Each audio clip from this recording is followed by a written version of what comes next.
Let's be honest about the way a life can be demolished. It's not usually a sudden, explosive event.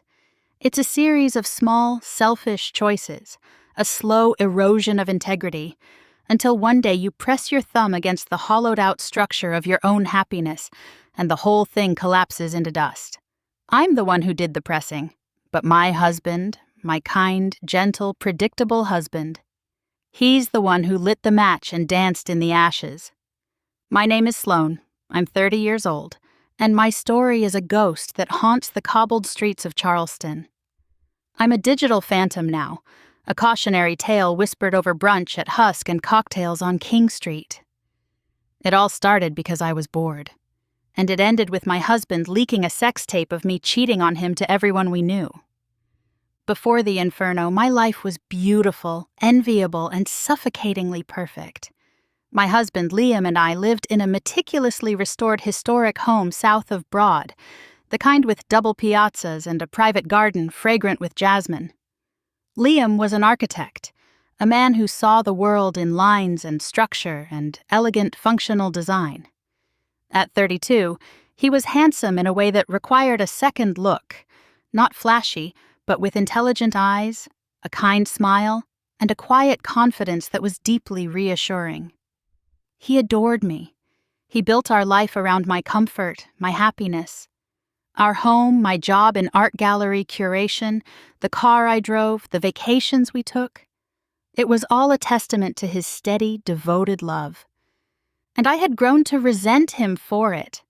I resented the predictability of his affection, the way he'd kiss the top of my head every morning before leaving for work, the way he'd bring me a glass of wine without asking when he saw I was stressed. His love was a soft cashmere blanket, and I had started to crave the feeling of something sharp against my skin. My best friend, Becca, was my echo chamber of dissatisfaction. Becca, perpetually single and thriving on a diet of drama and dating app disappointments, saw my stable marriage as a gilded cage. "God, Sloane, you're still so young," she'd say, sipping an Aperol spritz on our piazza. "Don't you ever just want to feel a thrill? Liam is great. He's a wonderful provider, but he's not exactly a rock star, is he?" Her words were venomous seeds, and I let them take root in the fertile ground of my ennui. I started to see Liam not as my loving partner, but as the gatekeeper to a more exciting life I felt I was being denied. That's when Carter entered the picture. He was a bartender at the Luminary, a new, painfully hip cocktail lounge that Becca and I started frequenting. Carter was everything Liam wasn't. He was 25, with messy dark hair, a sleeve of intricate tattoos, and a hungry look in his eyes that made me feel like the most interesting woman in the world. He was a musician, or so he said, and he carried with him an aura of artistic, transient danger. He was a cliché, and I fell for it completely. Our flirtation started over a series of complicated cocktails. He'd lean over the bar, his voice a low murmur under the indie rock soundtrack, and ask me questions about art, about my dreams, about the person I was before I became this, a wife. He made me feel seen not as Liam's partner, but as Sloane, a desirable woman with a secret, dormant fire. Becca naturally fanned the flames. "Live a little," she'd urge. "It's just a harmless crush. Liam never has to know. You deserve to feel that spark." The harmless crush escalated quickly. Coffee turned into clandestine lunches. Lunches turned into stolen kisses in the alley behind the gallery. Each transgression was a hit of adrenaline, a jolt that made my safe, beautiful life feel vibrant again. Carter was my dirty little secret, a thrilling escape from the man who paid our mortgage without complaint. The sex was exactly what you'd expect, urgent, a little selfish, and performed in his messy, bohemian apartment above a record store. It was the antithesis of my life with Liam. And one afternoon, tangled in the sheets of his unmade bed, he pulled out his phone. "You are so incredibly beautiful," he whispered, his voice husky. I just want to capture this, just for me, so I can remember how you look right now. My vanity, that ugly, insatiable part of me, preened under his attention. The idea was reckless, stupid, a catastrophic risk. But in that moment, I felt like a movie star, a muse. I wanted to be captured. I wanted proof that this version of me, the wild, desired, reckless Sloane, actually existed. So I smiled for the camera. We made a video, a short, explicit, life-destroying clip that he promised would be our secret. I should have known that secrets have a way of crawling out of the dark. I was careless. I let him airdrop the video to my phone, and while I deleted it from my main photo album, I forgot about the insidious persistence of the cloud, the shared family iPad we kept on the coffee table, the digital breadcrumbs that trail behind every reckless decision. Liam found it on a Sunday morning. I was at a yoga class, blissfully unaware, stretching my body while my life was being torn apart at the seams. I came home to a house that was unnaturally silent. Liam was sitting in his favorite leather armchair in the living room, the iPad on his lap. He didn't look up when I walked in. "Hey, babe," I said, my voice bright and false. "I was thinking we could go to brunch at—" "I saw the video, Sloane," he said. The words didn't register at first. They were just sounds, disconnected from meaning. "What video?" I asked, my heart starting a slow, heavy thud against my ribs. He turned the iPad toward me. And there it was. My face, contorted in a pleasure that was not for him. A stranger's hands on my body. The sounds of my betrayal, tinny and obscene in the quiet, sunlit room. Time seemed to warp. I remember the sensation of the air leaving my lungs, a feeling of falling from a great height. My first instinct was to lie, to deny, to spin a story, but there was no story that could explain away the raw, undeniable truth on that screen. I expected him to explode, to scream, to rage, to throw the iPad against the wall. I was prepared for a fight, for tears, for the messy, dramatic catharsis of a massive confrontation. But Liam did none of those things. His face was a mask of eerie calm, a stillness that was more terrifying than any anger. His knuckles were white where he gripped the arms of the chair, the only sign of the tectonic fury raging beneath the surface. He just looked at me, his intelligent eyes now holding a new, horrifying clarity. He was looking at me, but he was seeing a stranger. "Who is he?" he asked, his voice a low, dead thing. "He's no one," I stammered. "It meant nothing, Liam, I swear to God. I was unhappy, I was bored, it was a mistake." The pathetic excuses I had rehearsed with Becca sounded like the babbling of a fool. He held up a hand, silencing me. He didn't want the excuses. He didn't want the story. He had the ending. He stood up, walked past me as if I wasn't there, and went into his home office, closing the door behind him with a soft, final click. The next 3 days were a masterclass in psychological warfare. He lived in the house, but he didn't live with me. He slept in the guest room. He left for work before I woke up and came home after I was in bed. We communicated through terse, impersonal text messages about household logistics. The warm, loving man I had taken for granted was gone, replaced by a cold, efficient roommate. I was going insane. The silence was a form of torture. I tried to talk to him, to corner him in the kitchen, to force the confrontation I so desperately needed. But he would just look through me, his eyes empty, and walk away. He was denying me the stage for my apology, for my tears, for my pleas for forgiveness.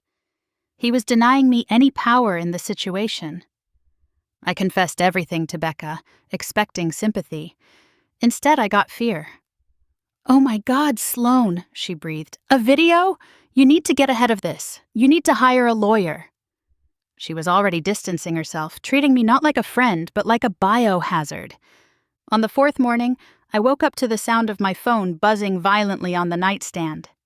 It was a text from my mother. It just said, "Call me immediately." Then another, from my boss at the gallery. "Sloane, we need to have a conversation first thing this morning." Then another, from Becca. "WTF is this? My My blood ran cold. With trembling hands, I opened the link Becca had sent. It was a post from a local, anonymous Charleston gossip blog, the kind that traffics in scandals among the city's elite. The headline was Southern Discomfort. Prominent architect's wife stars in hardcore home movie. And there it was. A blurred but still recognizable screenshot from the video. Below it, the post detailed how an anonymous source had emailed the video to a list of recipients, my entire contact list from our shared cloud account. My family, my colleagues, our friends. The members of the Historic Preservation Board Liam sat on. Everyone. I felt the world tilt on its axis. I stumbled out of my bedroom and down the stairs. Liam was sitting at the dining room table, drinking a cup of black coffee, dressed for work in a perfectly pressed suit. He looked up as I approached, his expression as calm and placid as a frozen lake. "You," I whispered, my voice a strangled croak. "You did this." He took a slow, deliberate sip of his coffee. "I did," he said, without a flicker of emotion. I stared at him, my mind unable to process the calm monstrosity of his actions. "Why?" I finally managed to ask. "How could you?" He placed his cup down gently on its saucer. "It's quite simple, really," he said, his voice the detached, analytical tone he used when describing a building's structural integrity. "You chose to turn our private marriage into a public betrayal. You created a spectacle. I simply pulled back the curtain so everyone could see the show. You wanted to feel like a wild, desirable woman. You wanted a thrill. I decided to give you the biggest thrill of your life. Now everyone can see you for what you are." I lunged for him then, my hands balled into fists, a wild, animalistic scream tearing from my throat. He didn't even flinch. He just stood up, neatly sidestepped me, and picked up his briefcase. "A lawyer will be in touch," he said, straightening his tie. "I've already moved my personal effects to a new apartment. I suggest you find somewhere else to live. I imagine this house holds too many public memories for you now." And then he walked out the front door, leaving me alone in the ruins of my life, the digital glow of my own humiliation lighting up my phone screen. The fallout was absolute. It was a social and professional apocalypse.